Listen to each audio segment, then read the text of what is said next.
motorcyclists in Cameroon have reportedly protested the removal of the petrol subsidy in Nigeria since the announcement of the subsidy removal by President Bola Ahmed Tinubu.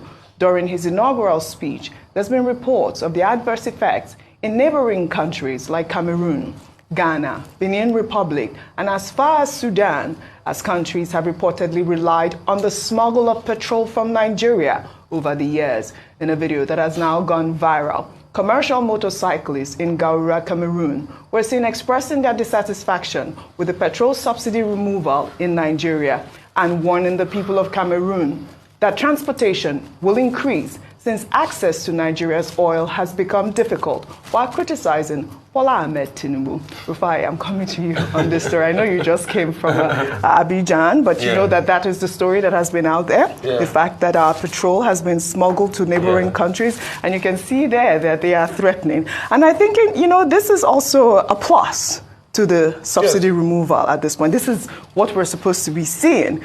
Absolutely. Oji, I am happy that they are feeling the pain in Cameroon because what they've been doing, they've been exploiting theft. Absolutely. Our tankers are driven across the border to places like Garoua, and Garoua is just close to one of the northern Nigerian states, just over the border, and they are driven there, and our fuel is sold, and they are using our fuel while we are frittering away our national cash that we ought to use for our economy, and we are using it on them. We can't be subsidized for West African nation. We've done too much for them already. There are people like here as illegal migrants, and some of them, and they are working and benefit from our economy. I think that should be enough. So nobody can make the argument that removal of subsidy is not good. But the problem is just the planning. And it segues into the conversation about CNG. Yes, we should now see how we can grow the automotive sector, how we can get more people to work in there, because we need to grow our economy. And like I keep saying, no palliative that we are going to put now that is going to be able to cushion the effect. The most important palliative is economic growth. If this economy starts to grow, we get a lot of people working, we bring them out of poverty. That's when we can have a true cushioning of effect. But I'm happy that they are protesting.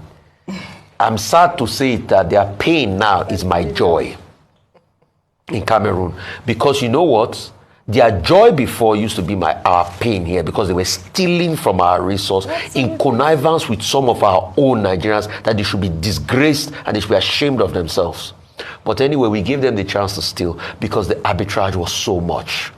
And like somebody used to say, it is when you give the thief an opportunity to steal, he will steal. But we've cut all of that out now. Then how can we ply back our economy and increase our economy? Because when you look at it, they don't have this commodity.